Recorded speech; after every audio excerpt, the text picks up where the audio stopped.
We are continuing in our Thrive series, which is awesome. But before I start, Savile boys, you can start eating your lollies now. The timer has been set. I've got till the sugar high hits. So hopefully I won't go too long today. But no, it's good. So yeah, we're continuing in our Thrive series. Actually, I'm going to move back here. Which is really cool. This is something I'm really excited about because I believe that the church really needs to hit this topic and hit it well. How we deal with mental health, how we deal with struggles, and how do we thrive in this world when it's so hard. And we had an awesome sermon last week from Craig on anxiety. We talked about what anxiety was and ways to deal and cope with it. So continuing on from that sermon, I'm going to talk about self-worth and building a strong identity for hard times. So self-worth is pretty important. If you didn't know, I'm studying counselling right now, and a big thing we talk about in counselling is identity and the way you view yourself and trying to strengthen that. Why is it important? Well, when you go through hard times, if you have a strong identity, you have more ability to come through it and see the other side. It's not a promise. It's not a law. But generally speaking, if you know who you are and you have a strong sense of self and identity, you have a strong sense of self-worth, when times get hard, you're able to withstand them. You know, you've got stronger footing to stand on. So one part of my counselling course and a big part of today's medical realm, I'm jumping ahead. I'm going to go here.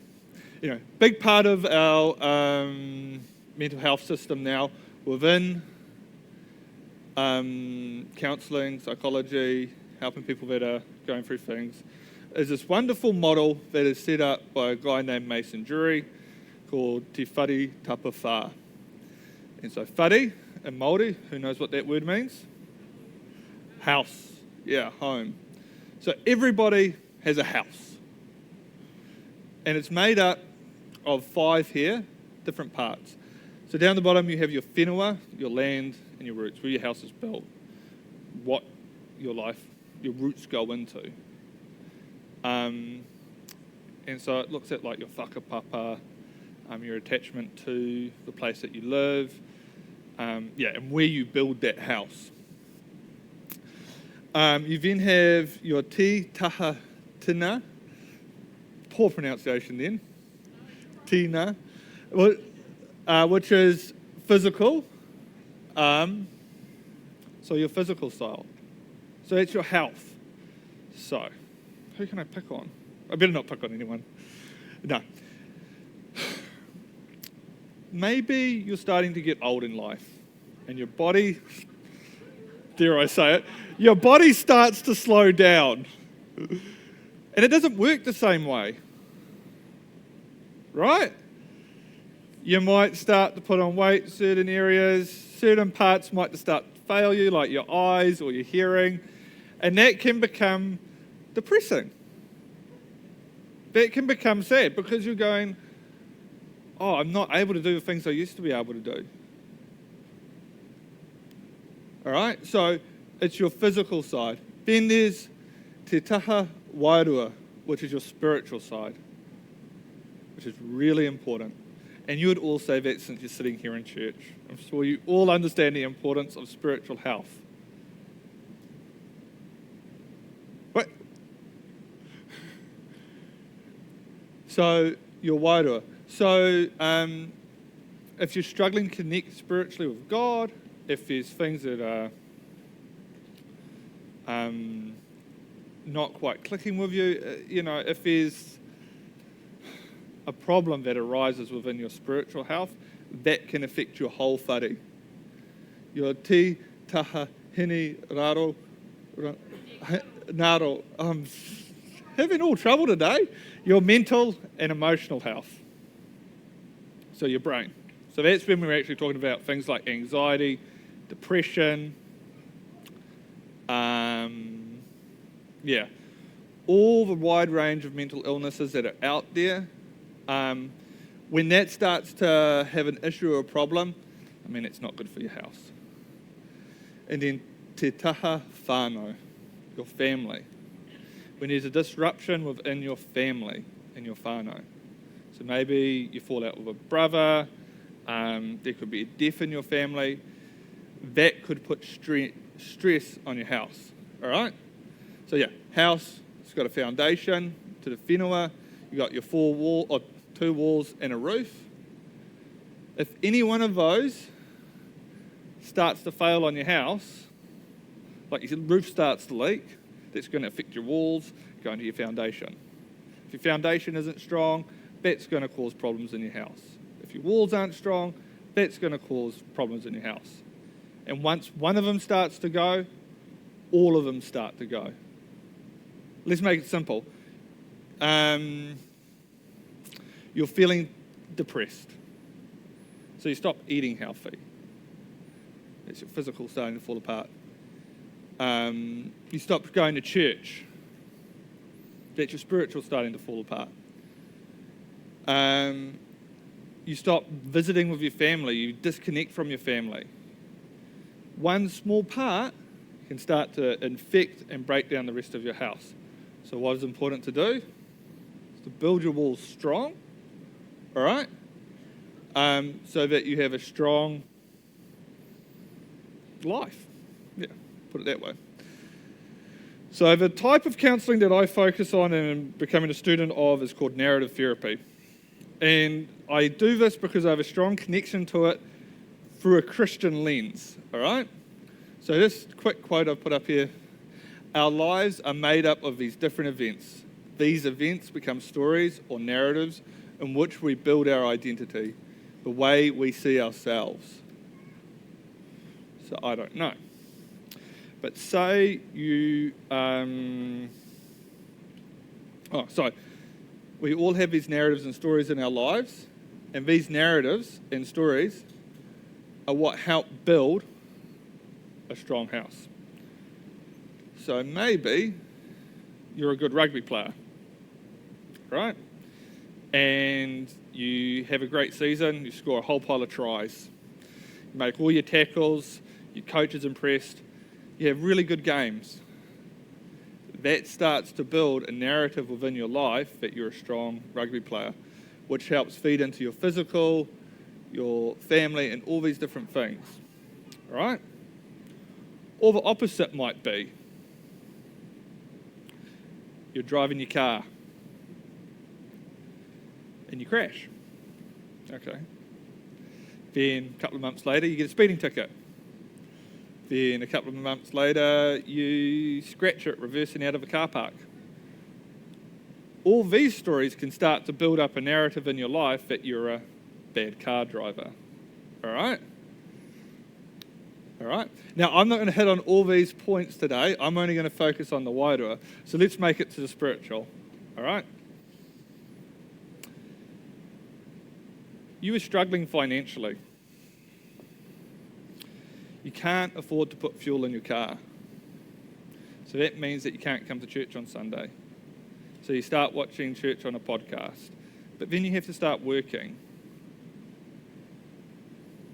on Sundays. So you can't even do that anymore. These sorts of incidents can make it so that maybe you start to feel bad about your spirituality, start to feel guilty, and it starts to implode on itself and fall apart. So do you understand what I'm saying here? These different events in your life can either build narratives to help strengthen your whare or weaken it. All right?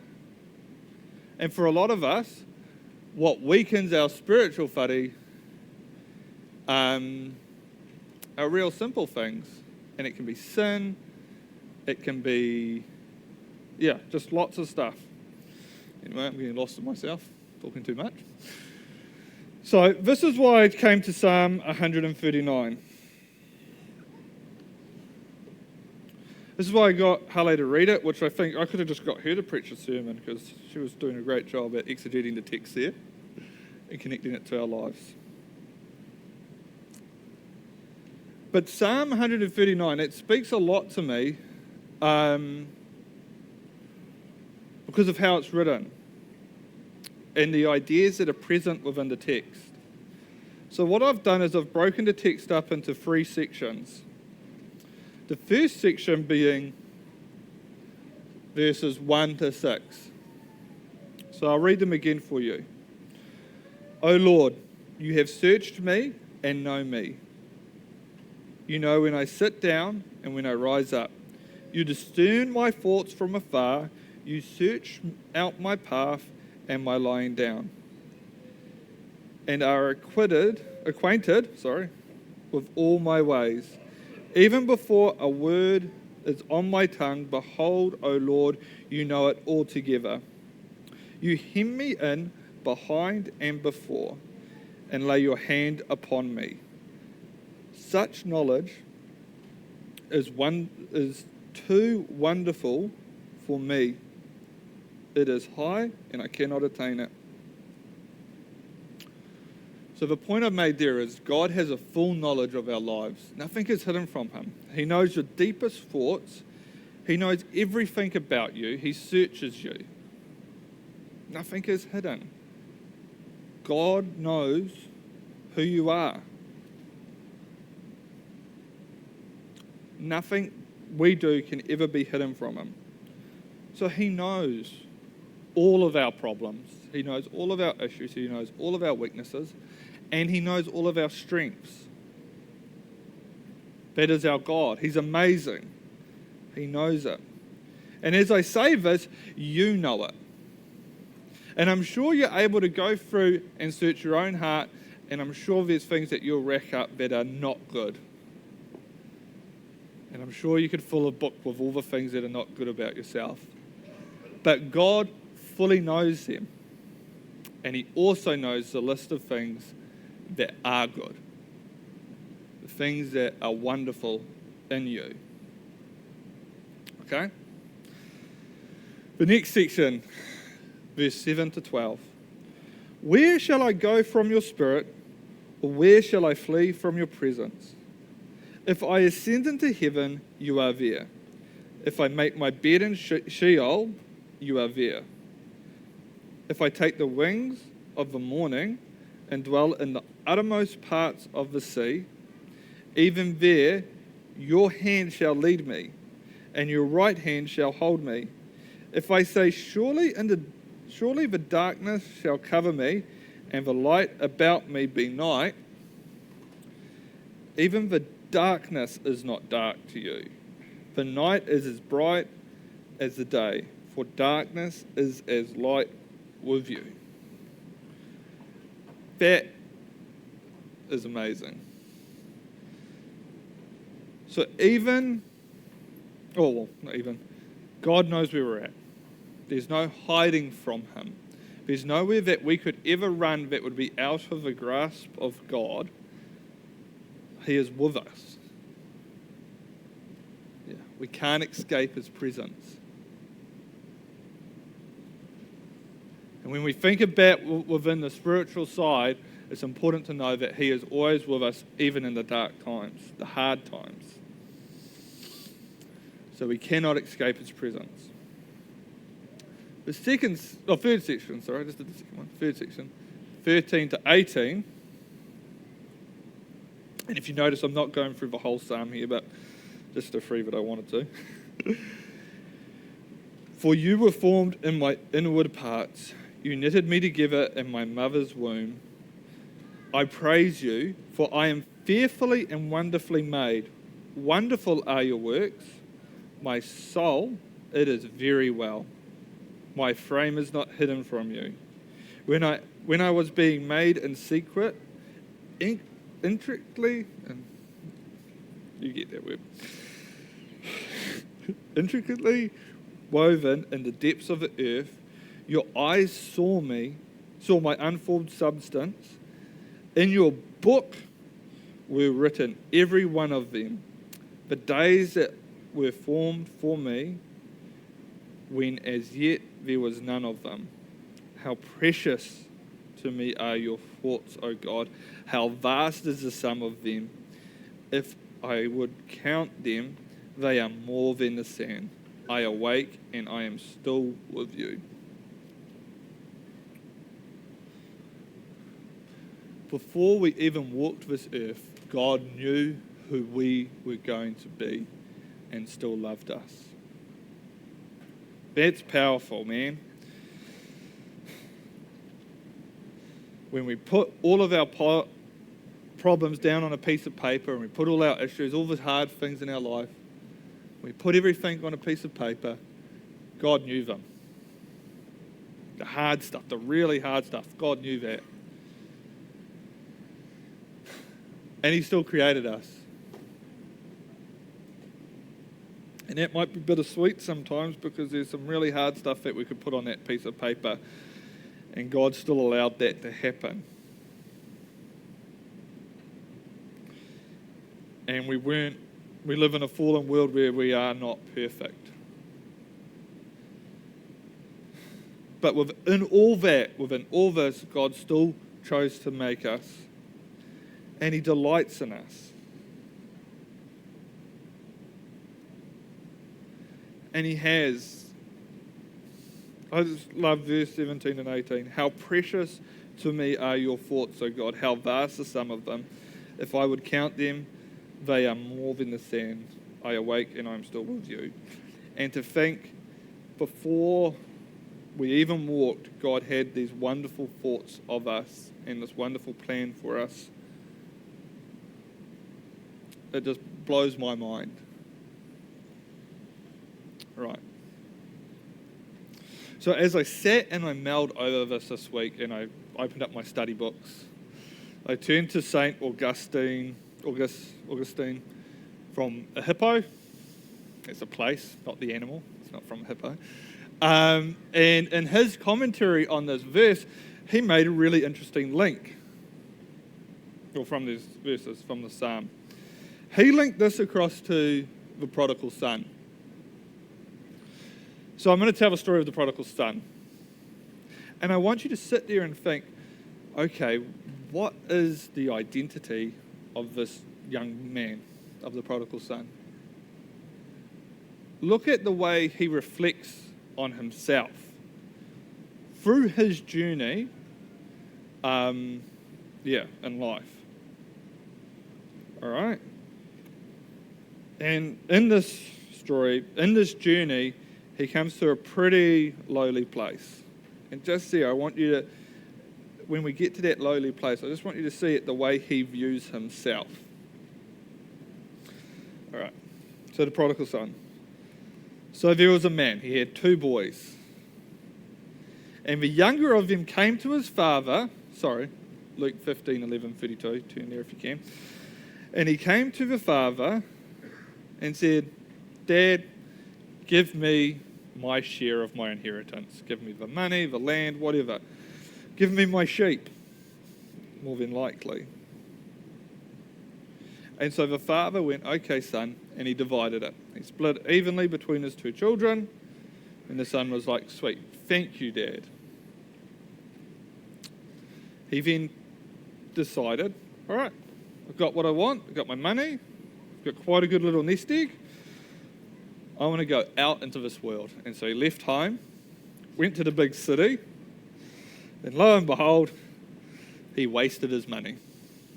He partied and he spent his money on things he shouldn't. I mean, who doesn't do that? You know, you're walking through the grocery store, you buy a bar of chocolate instead of vegetables. I don't know. But he goes out and he makes mistakes. Now for him, these are pretty bad mistakes. And I just want to stop here for a moment. I don't know where you're at, but you could see a bunch of things in your life as mistakes that you're at right now going, oh, am I really being wise with my money? Am I really being the best father I can be? Am I putting enough time into my kids? Am I doing everything right as a mum? Am I doing everything right as a boss or a worker or as a brother? Whatever it could be. Don't get lost just on the point of him spending his money on parties. All right? Where in your life could there be mistakes? Problems? All right? Questions. So he goes out, and in the Bible it says he squandered all his property in reckless living. And when he had spent everything, a severe famine arose in the country, and he began to need. Wow, those verses seem incredibly prophetic right now, because we're just going into a recession. We're going into a hard time. We've come out of COVID, and that's added a lot of stress to life, and now we're heading into a hard time. And when hard times hit, and you've got problems, you've got issues, you've got hard things in your life, they can tend to grow. They can tend to become a lot harder. All right? So he went out and he got himself hired as a pig farmer feeding the pigs, which is a pretty lonely job for a Jew and is pretty much rock bottom. And within the depressed, horrible state that he was in, he had no food, so he started to eat the pig food, which is horrible. We don't ever want to see anybody eating pig food.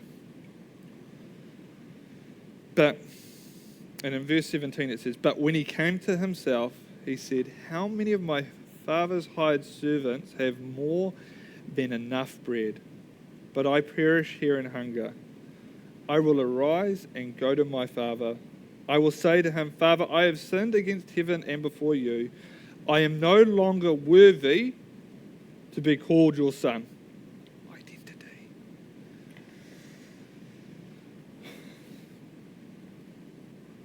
"Son, treat me as one of your hired servants." And so he arose and went to his father's house. So if you didn't pick it up there, that's what he felt about himself. He'd gone out and he'd made such a mess of his life. He no longer deserved to be called his father's son. He should be seen as a hired servant, which in my reading says he deserves to be a slave. He's lost a real sense of who he is. He's lost his value. I don't know, maybe that's where you guys are, that's where you might be sitting. Where you've started to lose value within yourself.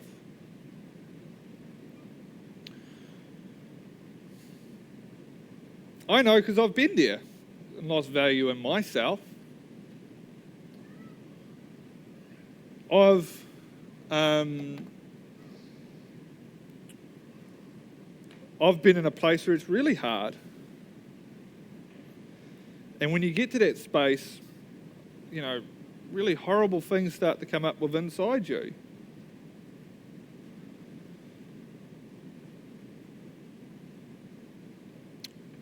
So I don't know, maybe that's where you're at this morning. That might be where you're at in a few weeks' time or in a year's time, whenever. Because I'll say this, mental health can be present in anybody's life at any moment. There is no two ways about it. You can just all of a sudden, due to circumstances around you, due to different things, have a mental health issue arise, mental health break arise. And you might end up where you've got all these things going on around you, all these problems, and not know how to deal with them. And within that, you start to lose value of who you are and of yourself, and it can become utterly destroying. But back to the story. He returns home. And as he's walking down the road and he starts to get close to the village, his father sees him. And his father, he stands up and he runs down to embrace him and he kisses him and said to his son, and his son said to him, "Father, I have sinned against heaven and before you. I am no longer worthy to be called your son." But the father said to his servants, "Bring quickly the best robe and put it on him, and put a ring on his hand and shoes on his feet, and bring the fatted calf and kill it, and let us celebrate. For this my son was dead and is alive again. He was lost and he is found." And they began to celebrate.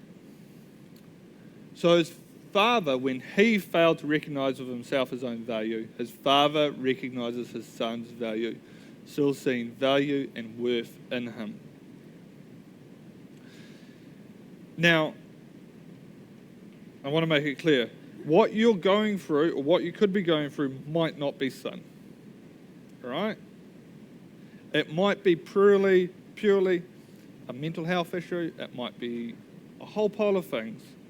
The point I'm making within this story, and what I want to point out in this story, is that there's a problem within this child's life where he has lost value within himself.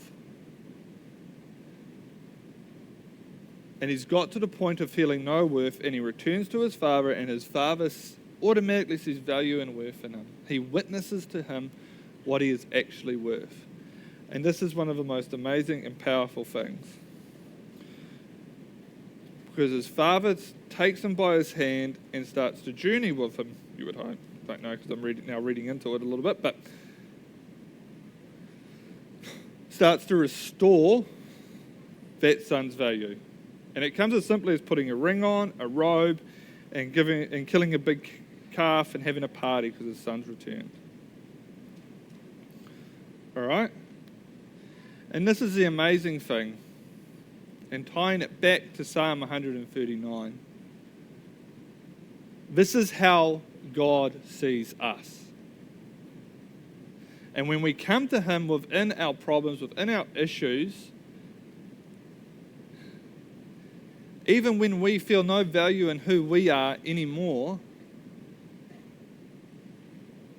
he clothes us in a robe, he puts a ring on our finger, and he kills a fatted calf for us to celebrate. So when we look at, and I'm going to go all the way back, oh, too far, this model, and we look at the narratives and the events in our lives that build us, that can either build or tear us down, we can look and read Psalm 139 as a way of reminding us of who we are. Who we are in God, how he builds us up. You see, God loves us, absolutely amazingly loves us. He cares for us. He's hemmed us in before and after.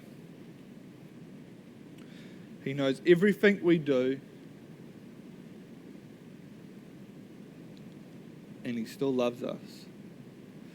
So I'm going to make it real clear to you, because I've gone all around today, I feel like, and I've dumped a whole pile of content on your brains. But what I wanted to get to was this point. When negative stories weigh you down, be reminded that you have been created by God, who doesn't see you for your shortcomings, but rather as a beloved child. All right? He doesn't see you for your problems, your issues, the things that just seem to weigh you down. He sees so much more of you. Now, I've talked a little bit about a lot of stuff that needs to probably be, if you're really struggling, more deeply unpacked. So I think a good step forward at the end of the service, if something has sort of spoken to you today and you're going, actually, no, I am in a problem right now. I am struggling with something, and it could be mental health, it could be finances, it could be anything, reach out to someone that you can speak to.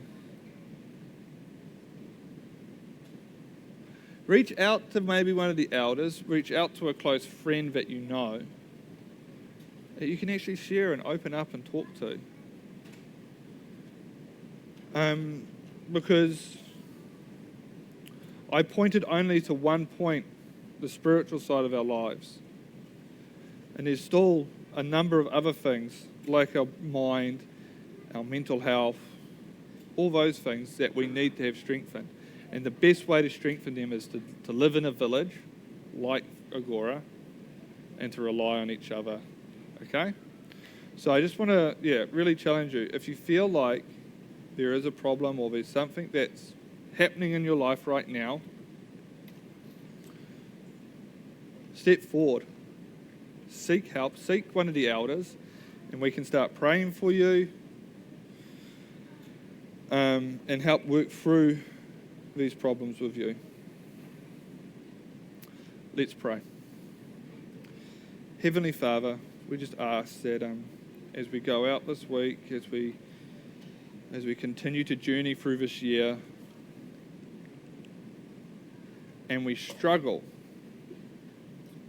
and we lose sight of who we are, might we be reminded of how you view us, Lord, of how you see us. But you don't see us within our weakness, but you see us as a beloved child that might make mistakes, that might have horrible situations going on around them, Lord. But you still see us as your child, loved and cared for. We ask this all in your mighty and precious name. Amen.